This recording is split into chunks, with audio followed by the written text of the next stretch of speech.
আমার একটুখানি বাচ্চাটার সামনে কথা বললেন, তখন আপনি কয়দিন বাঁচবেন আপনি কেউ জানেন? বলে আপনার স্কিন ক্যান্সার। আমি এখন বাইরে উঠে যেতে দেখাতে পারি না, কিন্তু আমি ছবি দেখাতে পারি আপনাদেরকে।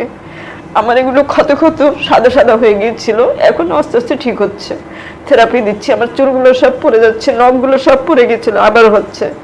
একটা দিন ফোনও করে নাই, আমরাও তার নাম্বার জানি না, অথচ সে আমার নামে একটা মামলা করে 20 সালে আমাকে তালাক পাঠায় আমার দেশের বাড়িতে।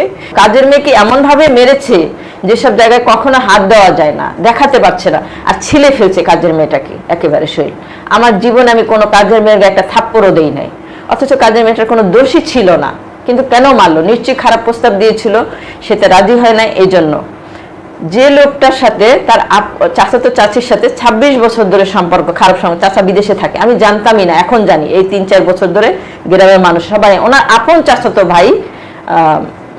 চাচাতো ভাই আলতাফ, যে সাক্ষীও দিয়েছে, সে নিজে বলেছে যে আমার চাচাতো ভাই বউকে ছেড়েছে ওর জন্য, সেই বাড়ি ঢাকায় যে ও নিজে এই পত্রিকায় অ্যাড দেয়। ওনার চাচাতো ভাই বউর সাথে ওনাকে দিনে দুপুরে ধরেছে, ওনাকে তালাক দিয়ে দিচ্ছে তার স্বামী। আমি এগুলো কিছুই জানতাম না, দেখেছি টুপি পরা, চিল্লা করে, নামাজ পড়ে, আমার ফ্যামিলির বিরুদ্ধে যে লাস্টে উনি আমার সাথে দেখা করে বনানীতে, উনি আমার সম্পর্কে সব জানে। আমার একটা হয়েছিল কন্ট্রাক্ট ম্যারেজ কানাডায়, আমি দেখিও নাই তাকে আদৌ পর্যন্ত। উনি আমাকে কানাডায় নিবে। আমার ঘটনা, যে লোকটা, তাকে আমার যার সাথে বিয়ে হয়, কাজল নাম, ওনার বাড়ি ফেনী। উনি পত্রিকা অ্যাড দেয় কিডনি বিক্রি করবে, যদিও উনি এখন অস্বীকার করছে, কিডনি বিক্রি করবে। এর পরের দিন অ্যাড দেয় বান্দা ডিভোর্সি মেয়েকে বিয়ে করবে, যদিও ওই পত্রিকাটা আমি পড়ি না, আমার দেশ। উনি আমাকে ফোন করে জানায় যে আপনি ওই পত্রিকাটা নেন। আমি বাড়িওয়ালার বাসা থেকে কাজের মেয়ে দিয়ে আনে, পরে আমি বললাম এটা তো একটা ফটকামি। যাই হোক, উনি আমার সাথে দেখা করার জন্য অনেক চেষ্টা করে, কথা বলে প্রতিদিনই, মেয়ে দেখে, কিন্তু ওনাকে কেউ টাকা দেয় না। একটা সময় এসে উনি আমার কোন কথায় বুঝতে পারে যে আমার বাড়ি গাড়ি টাকা পয়সা অনেক আছে, উনি আমাকেই টার্গেট করে। এগুলো কি আপনাকে টার্গেট করে করতেছিল সে? তার মানে হ্যাঁ, না, প্রথম অবস্থায় আমাকে পত্রিকা দিয়েছিল কিডনির, এটা আমাকে টার্গেট ছিল না।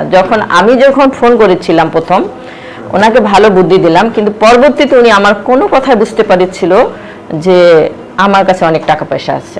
আমি যখন আমার শেয়ারের পোর্টফোলিওর নাম্বারটা চেয়েছিল, তা বললাম কেন? বললাম আপনি তো শেয়ারের ব্যবসা করেন, আমি জানতে চাই, দেখবো যে আপনার কত টাকা শেয়ার আছে। আচ্ছা, আমার ওখানে 55 লক্ষ টাকা শেয়ার আছে, শুধু সেকেন্ডারিতে, যে প্লেসমেন্ট শেয়ার সেকেন্ডারিতে এসে ঢুকছে। তাই আমি বললাম 9 সালে শুধু শেয়ারের ইনকাম করেছি 1,60,00,000 টাকা, এটা শুধু প্লেসমেন্ট শেয়ারে। তা আপনি আর কি করেন? আমি বুটিক হাউস, আমি একজন কাঠিন মাস্টার। আমি যখন 7-এ পড়ি তখন আমি যুব উন্নয়ন থেকে কাজ শিখি। আমি এত দূর আসছি, আসলে আমার জীবনে অনেক কষ্ট করেছি। আমি হুজুর ফ্যামিলির মেয়ে, কিন্তু আমি হুজুর না। আমার ফ্যামিলি থেকে আমি একদম আউট হয়ে যাই। আমি Khilgaon girls school and college, ওখানে পড়াশোনা করেছি, বড় হয়েছি ঢাকায়। আমি 12 বছর বয়স থেকে বিজনেস করি।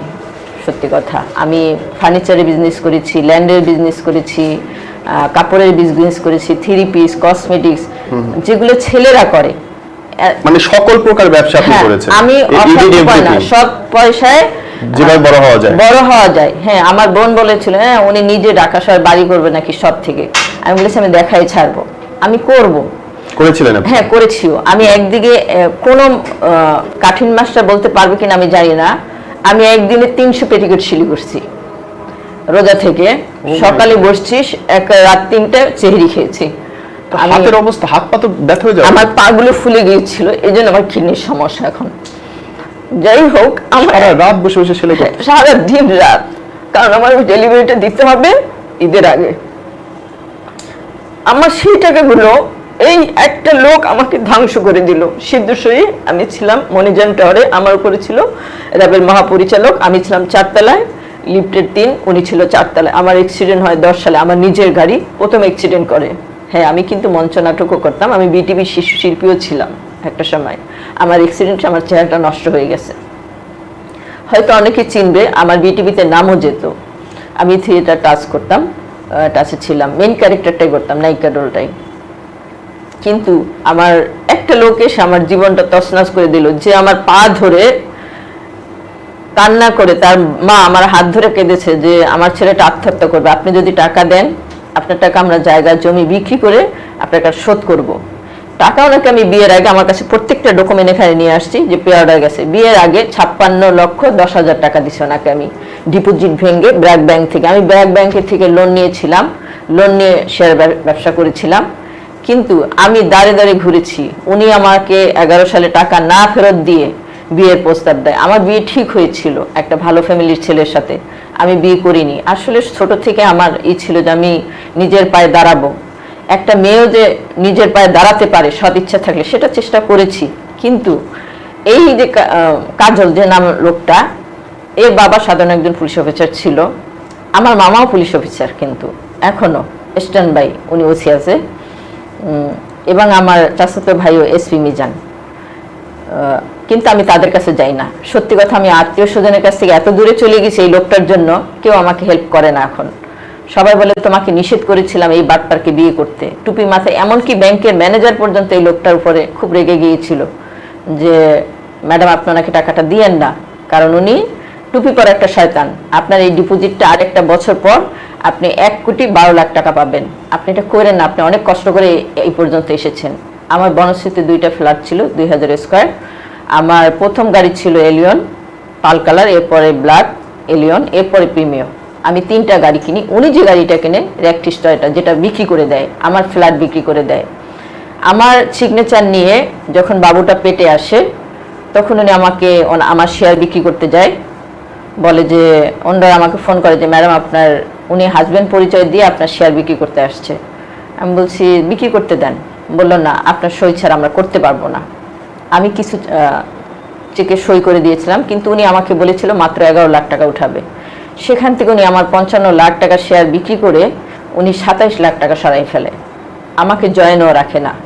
উনি বিএচএমএল যে ইয়াকিন পলিমার 2 লাখ শেয়ার কিনে 21 লাখ টাকা দিয়ে। 8 টাকা কি করে উনি ওনার ফেনীতে রয়্যালে শেয়ার কিনে। এরপরে আমার ফ্ল্যাটটা বিক্রি করায় 2টা ফ্ল্যাট কিনেছে। আমার কাছে প্রত্যেকটা ডকুমেন্ট আছে। আমি যদিও প্রত্যেকটা জায়গায় নারাজি দিচ্ছি, কিন্তু আমি 14 সালে উনি আমাকে আঘাত করে। উনি 14 সালে চলে যায় টাকা পয়সা নিয়ে, তখন প্রায় 1 কোটি উপরে টাকা নিয়ে গেছে আমার কাছ থেকে। আপনার কাছে নিয়ে গেছে? আপনার নিয়ে গেছে আমার ফ্ল্যাট গাড়ি সব সেল করে উনি নিয়ে এই যে এত কষ্ট করে ইনকাম করলেন, মাথার ঘাম পায়ে ফেলে সব শেষ করে দিল। সব শেষ করে দিল তো দূরের কথা, দিল তো দিলই। কোনোদিন বিয়ের পরে শুনে মেয়েদেরকে হাজবেন্ড কাপড় চোপড় দেয়, কিন্তু আমি ওনার ফ্যামিলিকে দিয়েছি, ওনার বাবাকে দিয়েছি, মাকে দিয়েছি। ওনার ভাই একটা কুয়েটে চাকরি করে, প্রফেসর, সে জাপান গিয়েছে আমার টাকা দিয়ে, $2,500, ওটা আমার টাকা। এবং ওনার বাবা হজ করেছে আমার টাকা দিয়ে, ওনার মা হজ করেছে তার জমিটা বিক্রি করে। হ্যাঁ, আমার টাকা দিয়ে ওনার বাবা হজ করেছে। কিন্তু উনি আজকে হজ করে এসেও আমার নামে মিথ্যা কথা, আমাকে যত প্রকার খারাপ করা যায় সেটা করেছে। ওনার যত সন্তান আমার সাথেই আসছে, ওখানে দেখেছেন আপনারা হয়তো। 16 সালে যাওয়ার পরে কোনো দিন উনি 18 সালে এপ্রিল উনি ছাড়া পায়। উনি কোনোদিন ফোন করে জানে না বাচ্চাটা বেঁচে আছে না মারা গেছে। অথচ আমার বাচ্চা মাথা অপারেশন হয় ইনফেকশনে, 3 দিন আইসিইউতে ছিল, অজ্ঞান, কেউ বলে না বাঁচবে। আমি ফেসবুকের ছবি তুলে দিয়েছি, আপনারা সবাই দোয়া করবেন। ওর আরেকটা অপারেশন বাকি আছে, এখন ডক্টর বলে 2টা অপারেশন লাগবে, একটা গলায় একটা নাকে। ওর লাঞ্চের সমস্যা জন্মগতভাবে, কিন্তু ওর পিছনে অলরেডি আমার 42 লাখ টাকা খরচ হয়ে গেছে। ইন্ডিয়ায় আমি ওর অপারেশন করাইছি। আমি নিজের চিকিৎসা করাইনি, আমি বাচ্চার চিকিৎসা করাইছি। আমাকে ডক্টর বলেছে আপনাকে বনসই দিয়ে আপনাকে, আর আত্মীয় কি আছে, তারপরে আপনাকে আমরা টেস্টগুলো করবো। আমি আমার সাথে আমার বাবু আসছে, বলছে এটা তো হবে না, আমার কিন্তু কোনো টেস্ট। আমি বলছি আমি সই দিই, আপনারা আমাকে অ্যানেস্থেসিয়া দিয়েন না। কিন্তু আমার আজকে কেন আমার এরকম হলো? আমার টাকাগুলো উনি নিয়ে, উনি আল্লাহর কসম কেটে কোরআন শরীফ ছুঁয়ে টাকা নিয়েছে। লাস্টে 32 লাখ টাকা আমি ডিপোজিট করেছিলাম, যে আমার গাড়িটা বিক্রি করেছে, আমার যা ছিল সম্পূর্ণ করে। ফ্ল্যাট কিনেছে আমারই আত্মীয় 2টা, আমার 70 লাখ টাকার ফ্ল্যাট কেনা, 38 লাখ টাকা দিয়েছে। সস্তায় 2টা ফ্ল্যাট পেয়েছে উনি। ওনারা 2 বোন কিনে নেয়। অনেক নৌ পরিবহন ছিল শাহজাহান খান, ওনার শালি আর ওনার বোন নামে। এই ফ্ল্যাট 2টার টাকাটা উনি বাকি টাকা নেয়। এখানে আমার কাছে অনেক ডকুমেন্ট আছে, গাড়ির যে 17 লাখ টাকা নিয়েছে সেটাও আছে। কিন্তু আমি যে জায়গায় বিচার চেয়েছি, 14 সালে উনি জেলে যায়, আমাকে দিয়ে ওনার বাবা মা অনেক চেষ্টা করে জামিন করাইতে পারে না। উনি আমাকে গলায় ফাঁস দিয়ে টানাই দিতে নিছিল, মেরে ফেলবে।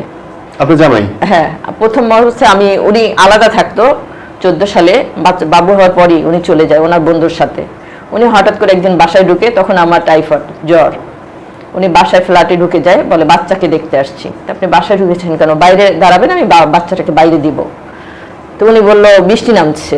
উনি এই কথা বলে ভিতরে ঢুকে বালিশ বলছে টাকা লাগবে আমার। আমি বলছি আমি আমার কাছে তো এখন নিজেই চলতে পারছি না, আপনি তো সব নিয়ে গেছেন, আমি কোথা থেকে টাকা দিব?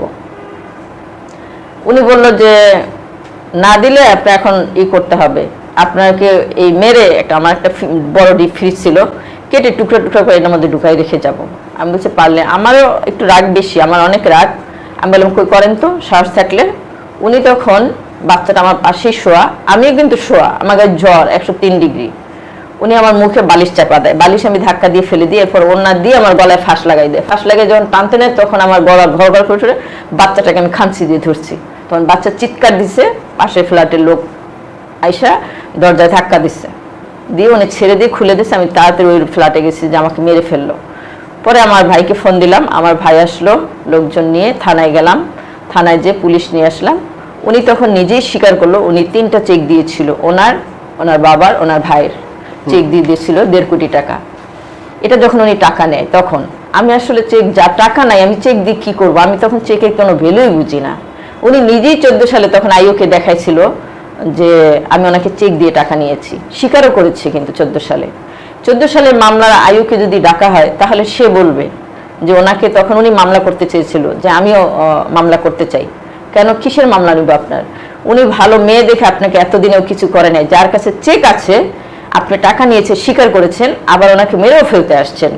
আপনি না ওনাকে কোনোদিন একবেলা খাবার দিয়েছেন, আমারটাই খেয়েছে, যতদিন খেয়েছে আমারটা। আমি বাজার করেছি, বাচ্চা হওয়ার 3 দিনের দিনে আমি নিজে বাজারে গেছি, নিজে ব্যবসায় গেছি। যখন আমি শেয়ারে গেলাম, বললো আপনার একটা টাকাও নাই। কেন নাই? আপনার শেয়ার বিক্রি করে উনি অন্য জায়গায় শেয়ার কিনেছে। তখন আমার সাথে ওনার সাথে ঝগড়া হয়। আমি বললাম আপনার এত বড় বাটপারি করতে পারলেন? আপনি আমার পা ধরে টাকা নিলেন, আমার এত কষ্টের টাকা, আমার ফ্ল্যাট বেচালেন, শেয়ারটাও বিক্রি করে নিলেন। তখন উনি আমাকে যে আলাদা হয়ে চলে গেল, উনি আসবে না আমার ফ্ল্যাটে, উনি ওনার বন্ধুর সাথে চলে গেল। এরপরে এসে ওই যে আমাকে মারলো, ওনাকে পুলিশে ধরে নিল, ওনার জামিন হয় না। ওনার মা বললো তুমি জনাব আব্দুল সাবার মাওলানার মেয়ে, তোমার ভাই একজন সাইকুল হাদিস মুফতি, তুমি জামিন করো স্বামীরে। ও খারাপ, বুঝতে পারছি, তোমার গায়ে হাত তুলেছে, মেরেছে। আমি না, কাজের মেয়ে কেন, কাজের মেয়েকে এভাবে মারলো কেন? আপনারা তার বিচারও করেননি, কাজের মেয়ে কেন মারলো? কাজের মেয়েকে এমন ভাবে মেরেছে যেসব জায়গায় কখনো হাত দেওয়া যায় না, দেখাতে পারছে না, আর ছিলে ফেলছে কাজের মেয়েটাকে একেবারে শরীর।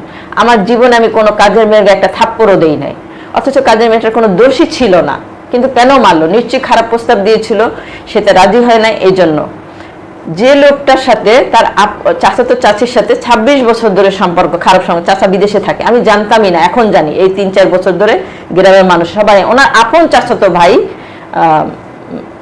ভাই আলতাফ, যে সাক্ষীও দিয়েছে, সে নিজে বলেছে যে আমার চাচাতো ভাই বউকে ছেড়েছে ওর জন্য, সেইবারই ঢাকায় যে ও নিজে এই পত্রিকায় অ্যাড দেয়। ওনার চাচাতো ভাই বউর সাথে ওনাকে দিনে দুপুরে ধরেছে, ওনাকে তালাক দিয়ে দিচ্ছে তার স্বামী। আমি এগুলো কিছুই জানতাম না, দেখেছি টুপি পরা, চিল্লা করে, নামাজ পড়ে, আমার ফ্যামিলির বিরুদ্ধে যে লাস্টে উনি আমার সাথে দেখা করে বনানীতে, উনি আমার সম্পর্কে সব জানে। আমার একটা হয়েছিল কন্ট্রাক্ট ম্যারেজ কানাডায়, আমি দেখিও নাই তাকে আদৌ পর্যন্ত। উনি আমাকে কানাডায় নিবে, কিন্তু উনি টাকাটা নিবে, ওখানে গেলে ওনার সাথে কোনো নাই। আমি আসলে এগুলো বুঝিও নাই তখন, আমি আসলে কাজের ধান্দায় থাকতাম। তখন উনি যখন দেখা করে, আমি যার কাছ থেকে আমার পূর্বাঞ্চলে 2টা প্লট কিনি, উনি বললে কে? আমি বললাম এই নাকি কিডনি বিক্রি করবে। তখন জিজ্ঞেস করলো আপনার কয়টা কিডনি আছে? কয় 10টা। সেই লোক আজকে অস্বীকার করে সে নাকি কিডনি বিক্রি করতে আসে নাই, সে নাকি অ্যাড দিয়েছিল, যেটা রিপোর্টে লিখেছে। আমি কালকেও জিজ্ঞেস করলাম, ভাইয়া আপনিও মানুষ, আপনারও ভাই বোন আছে, যদি বোন থাকে, আমি এই দুনিয়ায় বিচার পেলাম না, ওই দুনিয়ায় আমি নিশ্চয়ই একদিন বিচার পাবো। আমার ফ্যামিলি থেকে যে লোকটা আমাকে আলাদা করে ফেললো, আমি কিন্তু সবার ছোট, আমার 10 ভাই বোন, আমার ভাই বোনদের মধ্যে আমি কম শিক্ষিত। আমি এসএসসি পরীক্ষার পরে আর দিই নাই, কারণ আমি যখন 7-এ পড়ি তখন থেকে আমি ব্যবসা করি। আমি একদিকে মেশিন চালাইছি, একদিকে ছোট ছোট বাচ্চাদের পড়াইছি, রোজা থেকে আবার বাইরে থেকে সেই গাউছিয়া ভোলতা ইতে মাল নিয়ে আসছি, আবার গেছি গুলশানে ফার্নিচার আনতে, আবার ল্যান্ড কিনে বায়না করে ওই ল্যান্ড দেখানোর জন্য কাস্টমার নিয়ে গেছি। এখানে একজন মানুষের নাম বললে হয়তো আপনারা চিনবেন, উনি অনেক নাম করা, ওনার ঋণ আমি কোনোদিনও শোধ করতে পারবো না। আমি অ্যাক্সিডেন্টের সময় এনটিভিতে হেডলাইন গিয়েছিল মোর্শেদ ইসলাম মারা গেছে, পত্রিকায় অ্যাড আসছিল যে আমি মারা গেছি, আমাকে হসপিটাল থেকে করে রাখছে, সব সাংবাদিকরা আমার ছবি ছাপাই দেয় না মারা গেছি। আমার মুখ ভেঙে ঠোঁট কেটে এখানে ঝুলেছিল, এগুলো ভেঙে ভিতরে ঢুকেছিল।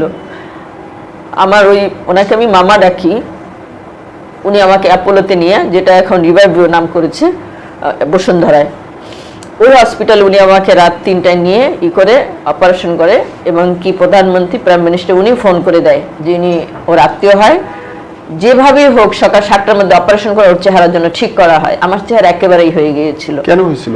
গাড়ি অ্যাক্সিডেন্ট করে, একটা শুটিং এর স্পটে গিয়েছিলাম শুটিং করার জন্য, এতে গাজীপুর। ওখান থেকে আসার সময় আমার নিজের গাড়ি আমার ড্রাইভার মেরে দেয়। অনেকে বলে ইচ্ছা করে করেছে পদচার, যাই হোক আমার রাগ বেশি, ওনার সাথে আমি খারাপ বিহেভ করেছিলাম পদচারের সাথে, সেই জন্য কেউ বলে যে ব্রেক ফেল করে রেখেছে, কেউ বলে না ইচ্ছা করে, ড্রাইভার নতুন ছিল, আমার নিউ গাড়ি। হ্যাঁ, ওই মামাটা যদি তখন ওই টাকাটা উঠাই দেবে, ফার্স্ট পার্টি ছিলাম, উঠাই দিয়েছে এবং পরবর্তীতে গাড়িও নিয়ে দেয় এবং আমার অপারেশন করায়। আমার চেহারায় কিন্তু 9 বার অপারেশন হয়, 17 সালে একবার না অপারেশন হয়েছে। আমার এখানে স্টিলের 2টা বসানো, কিন্তু আমি এত কষ্ট করেও তারপরও আমি কিন্তু দমে যাইনি। এখন আমি কাজ করি। ডক্টর আমার ছেলেকে ওদিনও বলেছে 1 বছর আগে যে তোমার আম্মু কিন্তু 2 বছর পর মারা যাবে। আমি আমার ছেলেকে, আমি ডক্টরকে বললাম ওরে দেখবে কে, ঠিক করলেন, আমার একটুখানি বাচ্চাটার সামনে কথা বললেন, তখন আপনি কয়দিন বাঁচবেন আপনি কেউ জানেন? বললো আপনার স্কিন ক্যান্সার। আমি এখন পায়ে উঠে যেতে দেখাতে পারি না, কিন্তু আমি ছবি দেখাতে পারি আপনাদেরকে। আমার এগুলো ক্ষত ক্ষত সাদা সাদা হয়ে গিয়েছিল, এখন আস্তে আস্তে ঠিক হচ্ছে, থেরাপি দিচ্ছি। আমার চুলগুলো সব পড়ে যাচ্ছে, নখগুলো সব পড়ে গেছিল, আবার হচ্ছে। মাঝখানে অবস্থা খুব খারাপ ছিল। আপনি মরে গেলে আপনার বাচ্চাটারে দেখবে এটা কি? আমি সেটাই বলেছি যে আমার বাচ্চাটা কি হবে, যে ওর বাপ তো আদৌ পর্যন্ত একটা দিন ফোনও করে নাই, আমরাও তার নাম্বার জানি না, অথচ সে আমার নামে একটা মামলা করে 20 সালে আমাকে তালাক পাঠায় আমার দেশের বাড়িতে ইচ্ছা করে। আমার কিন্তু ফায়দাবাদে একটা বাড়ি আছে, 3 সিট হোক বাড়ি, তো ওই ঠিকানায় পাঠাতে পারতো তালাকটা, সেটা না পাঠাইয়া সে আমার দেশের বাড়িতে আবার বাবা মার সম্মান হানি করার জন্য তালাকটা সেখানে পাঠায়। আমার চেয়ারম্যান হল আমার চাচাতো ভাই, উনি ফোন করে বাজারে সবার সামনে খুলে যে মাওলানা আব্দুল সুবহান মাওলানার মেয়ের তালাক দিয়েছে। সম্মান থাকে। আমার নিজের একটা মাদ্রাসা আছে, এখন আমার মাদ্রাসাটা বন্ধ, আমি বেতন দিতে পারি না। আমারই ভাই হুজুর, তার বউ, আরেকজন হুজুর, 3 জন আমি মাদ্রাসাটা চালাই। এই লোক সেটা চালাতে দিবে না, বিয়ের পরে বলেন না মাদ্রাসা করতে পারবে না। মাদ্রাসা টাকাটা চুরি করেও নিয়ে যায়। আমার ছেলেটাকে জিজ্ঞেস করলেই পাবেন। আমাকে কোথায় আঘাত করে আমি জানি না, 16 সালে আঘাত করে এসে উনি মনে করছে আমি মারা গেছি। আমার কোথায় আঘাত করেছে জানি না, কিভাবে পড়েছিলাম সেটাও জানি না। বাচ্চাটাকে নিয়ে আমার ঘরের চেক, উনি 2 ভরি স্বর্ণ দিয়েছিল, আমার ঘরে 7 ভরি ছিল, এগুলো স্বর্ণ, তারপর টাকা মাদ্রাসায় ঢালাই দেবো 1 লাখ টাকা, ছেলেবেলে এলোমেলো কিছু টাকা ছিল, 3 বছর বয়স, ও কি মনে আছে আমি জানি না। ও নিজেই আমাকে ওদিন বললো যে আম্মু তুমি পুলিশের কাছে আমাকে নিয়ে যাও। বলছি কেন? বললো তোমাকে কোথায় মেরেছিল, তুমি মারা যাওয়ার পরে কি কি করেছিল আমি জানি। আমি বললাম তুমি কি দেখেছো, কোথায় ছিল সারা রাত? অথচ থানার পুলিশ, আমার আত্মীয় স্বজন সবাই ওনাকে ফোন করেছে, উনি ফোনও ধরে নাই। ফোন ধরেছে রাত 3টায়, আমি তখন কিন্তু আইসিইউতে। ডক্টর বলেছে যদি ওনার মাথায়, উনি যদি বমি করতো তাহলে ওনার ব্রেন হ্যামারেজ হয়ে যেত, উনাকে বাঁচানো মুশকিল হয়ে যেত। আমার মাথায় এখানে রক্ত জমাট বাঁধা ছিল, উনি পিছনে আঘাত করেছে মাথায়, বলে যদি ছাইটা আঘাত করতে কিছু হতো না। আমার কিন্তু আসলে মেমোরি লস, যেটা লিখেছে যে আমি পাগল, আসলে পাগল না, আমার অনেক কিছু মনে থাকে না, ঠিকানা লিখে রাখতে হয়। আমার মাথায় উনি আঘাত করেছে। একে তো 10 সালে অ্যাক্সিডেন্ট করি, এরপর উনি মাথায় আঘাত করে 16 সালে, এরপর উনি জেলে, পুলিশে ধরে নিয়ে যায় ওনাকে, রাত্রে আয়শা ওনাকে ধরে নিয়ে যায়। তার মানে কি মনে হচ্ছে অনেকবার আপনাকে ফিজিক্যালি অ্যাসল্ট করেছে? হ্যাঁ, অ্যাসল্ট করেছে তো করেছে। ওনার ফ্যামিলি এখন যে যায় টাকা নিয়েছে, সে চেক দিয়েছে, যেটা রিপোর্ট দিয়েছে। আজকে আমি রিপোর্টটা পড়েছি, কারণ আমি ডিবিতে নারাজি দিয়ে ওখানে করেছি যে আমি পিবিআই থেকে মামলাটা ওখানে করেছি। আমার চেক চুরি হয়ে গেল, আমি সব চেকের এগুলো নিয়ে আসছি। ওখানে ভাস করা আছে, ওনাকে কতগুলো চেক দেওয়া আছে, এবং মামলায় ওনার নামে যে চেকগুলো গেছে বিয়ের আগে সেটাও আছে। কিন্তু কেন কোন অদৃশ্যের কারণে ওনার পক্ষে রিপোর্ট দেয় বারবার, মারলো আমাকে, টাকা নিল আমার, পুলিশ এখানকার থানায় খিলগাঁও থানায় রিপোর্ট আমার পক্ষে দিল, যে সব রিপোর্ট যেহেতু আসামি সরাসরি স্বীকার পেয়েছি। যখন মহিলা সাপোর্টিংয়ে গেল সেখানে সে যেহেতু বাচ্চার দাদা পুলিশ ছিল, সে টাকা টোকা খাওয়ায় তাদের নাম কাটাইয়া সে খবর আমার কাছে আসছে। পরে ওই পুলিশে আবার আমাকে ফোন করে যে আপনি একটু বলে ওনাকে, আপনার মামাকে বলে আমার চাকরিটা একটু করে দেন, আমার চাকরিটা নিয়ে এখন হয়ে গেছে। আচ্ছা, আপনাকে তো রিমান্ডে নেওয়া উচিত, আপনি মিথ্যা কথা কেন বললেন? আপনি মেয়ে হয়ে একটা মেয়ের সর্বনাশ করে দিলেন, আপনাকে আমি সব কাগজপত্র জমা দিয়েছি, আপনি এখানে মিথ্যা রিপোর্ট দিয়েছেন। সব মিলে কত টাকা উনি? আমি এখন সব মিলে 1,51,00,000 টাকা পাই। ওনার ওখানে একটা জমি আমি কিনেছিলাম, এত বছর উনি খেয়েছে। উনি ওদিন এক সাক্ষাৎকারে সাংবাদিকদের বলেছে যে আমি নাকি 51 লক্ষ টাকা বিক্রি করেছি, কিন্তু ওই জমির দামও ছিল না 10 লাখ টাকা, আমি 23 লাখ টাকা বিক্রি করি। ওখানকার চেয়ারম্যান বলেছে আপনি র্যাবের কাছে যান, আমি সাক্ষী দিব, কিন্তু আমার কাছে সব ডকুমেন্ট আছে। আমি 23 লাখ টাকা 11 সালে কিনি, অথচ 23 লাখ টাকা বিক্রি করি এসে এই 21 সালে নভেম্বরে। আচ্ছা, তাহলে আমি কোথায় লাভ করলাম? উল্টো 7 লাখ টাকা কমে আমি সেল দিয়ে আসলাম। এত বছর ওনারাই খেয়েছে, ওনার বাবা মা জমিটা, ধান ফসল গাছ কেটে সব খেয়েছে। তারপরে ওখানে যে কালামিয়া যে আমার জমি দেখাশোনা করতো, কেয়ারটেকার, লাস্টে যে আমি ওখানে গেলাম, আসলে যাকে অ্যারেস্ট করা হয়েছিল জানি না, ওনাকে হয়তো অনেক খারাপ বলে, কিন্তু উনি একটা কথা বলেছিল, আমাকে আম্মু ডাকতো, উনি বলতো যে ভালো মানুষ তাকে ভালো থাকতে দিই আমরা, আপনি হলেন সৎ মানুষ, ভালো মানুষ, আপনার কাছ থেকে আমি, আপনি ছোট হলেও আপনার কথাগুলো আমরা, এখন হয়তো আমি অ্যাক্সিডেন্টের পর থেকে আমার মাথায় কিছু নাই, একটা সময় উনি আমার কাছ থেকে অনেকে উপদেশ নিত, আমি বলতাম যে এটা ঠিক না, এটা ঠিক, এটা কইরেন না, কারণ এটা মিথ্যা। এখনো উনি আমাকে সেই সময় অ্যাক্সিডেন্টের সময় হেল্প করেছে, এই যে বাচ্চার বাবাই করলো, যার জন্য উনি, এখন আমি বলেছি যে মামা উনি ছাড়া পেয়েছে, ওনার নাম। এখন আপনাদের ইয়েটা কি, রিলেশনটা কি? উনি আমাকে তালাক দিয়েছে, উনি বিয়েও করেছে একটা ছেলে সহ, ওনার আবার বাচ্চা পেটে, ওনার বউ, ওনার গর্ভ আবার পেটে। এই যে আপনার পুরো জীবনটা আপা, এই একটা মেয়েকে কেমন করে ফাঁসাতে হয়, অ্যাকচুয়ালি আপনার জীবনটা হচ্ছে তাই, কেমনে ধ্বংস করতে হয়? হ্যাঁ, আমি হ্যান্ডরাইটিং এক্সপার্ট চেয়েছি, উনি আমাকে ফেনীতে ওয়ারেন্ট জারি করাইছে, আমি জানিও না আমার বিরুদ্ধে মামলা হয়েছে। 21 সালে নভেম্বরে আমার কাছে, ডিসেম্বরে ফোন আসে যে আপনার বিরুদ্ধে ওয়ারেন্ট বের হয়েছে। ওনারই উকিল আমাকে ফোন করে, আমি কিসের ওয়ারেন্ট? বললো 90 লাখ টাকার। আমি বলছি আমি তো ওনার কাছ থেকে একটা পয়সাও নিই, যে আমারটা খেয়েছে, আমারটা পড়েছে, ওনার পরনের কাপড়টাও আমার, তাহলে উনি আমাকে টাকা দিল কি করে? আপনার চেক ডিজনার করাইছে। দেখেন, আমার চেক সিগনেচার, আমি যখন চেয়েছি ওখানে হ্যান্ডরাইটিং এক্সপার্ট চেয়েছি, সে বলছে হ্যান্ডরাইটিং এক্সপার্টে ডাবল টাকা খায়, ঘুষ।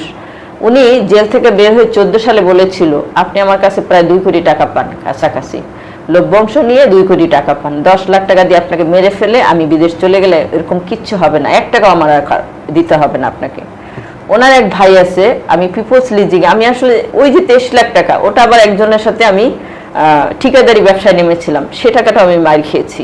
মানে সবকিছুতে পিপলস লিজিং এ আপনারা শুনেছেন পিকে হালদার, আমি ওখানে টাকা রেখেছিলাম 22 লাখ টাকা, আদৌ পর্যন্ত 1 টাকাও পাইনি। ওখানেও ওনার চাচাতো ভাই আছে জড়িত, ভাইস প্রেসিডেন্ট, সে টাকাটাও আমি পাই। এই যে আপনার পুরো জীবনটার গল্প আমরা শুনলাম, আপনার কি মানে ধরেন যে মেয়েরা যেন সতর্ক হয় বা সচেতন হয়, এই জন্য আপনি আমি বলবো কখনো পত্রিকা দেখে কারো উপরে, যে লোকটা আমার পা ধরে জড়াই কান্না করে টাকা নিয়েছিল বিয়ের আগে, আমি যাকে হেল্প করলাম সে আমার জীবনটা ধ্বংস করে দিল, শুধু আমার না আমার বাচ্চার জীবনটাও ধ্বংস করে দিল।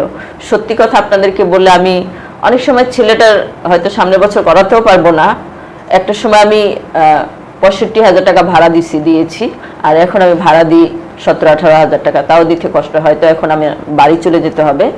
কিন্তু আমি আমার ছেলেটাকে অনেক সময় বলি তোর বাবা হারামি ছিল, তোর বাবা কসম কেটে বলেছে আপনার টাকা, ওর বাবাও বলেছে, বুড়া মানুষ হজ করে এসা, লাস্টে যে 32 লাখ টাকা ছিল আমার ডাবল স্কিমে, 20 সালে আমার 64 লাখ টাকা হইতো, ওইটা ওনার বাবার কথাই দিয়েছি যে আমি হজ করে আসছি, আমার বাড়ি ঘর জমি জমা বিক্রি করে হলো তোমার টাকাটা আমি ফেরত দেবো, দাও ব্যবসা করতে দাও, শেয়ার কিনবে। উনি বিএসসি শেয়ার কিনে সম্পূর্ণ আমার টাকা দিয়ে। একটা মানুষে কয়টা অ্যাকাউন্ট করতে পারে বলেন? ওনার এটিএম কার্ড ছিল আমার কাছে 200 রাজবাংলা ব্যাংকের, উনি সবার সই নকল করে, সবার সই একেবারে হুবহু নকল করতে পারবে, শুধু ইংলিশটা নকল করবে না, বাংলাটা, ইংলিশ করতে পারে না।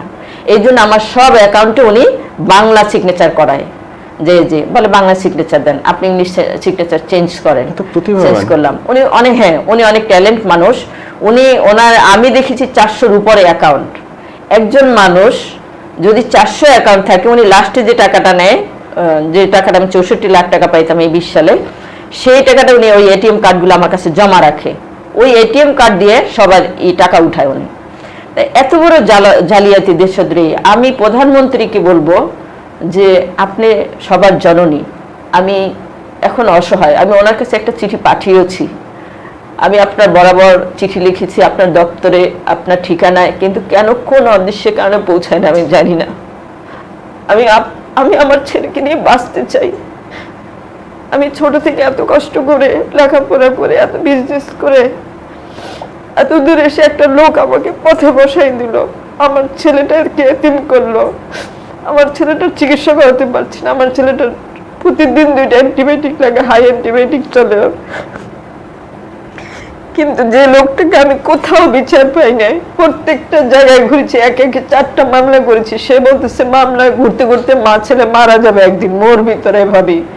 ওনার সাথে আমার যোগাযোগ নাই, কিছু না, কিন্তু উনি লোক দিয়ে বারবার, আমি যখন কোর্ট থেকে বের হই আমাকে গাড়ি দিয়ে ধাক্কা দিয়ে আমার অ্যাক্সিডেন্ট করে আমার জামাটা আমার ছিঁড়ে যায়।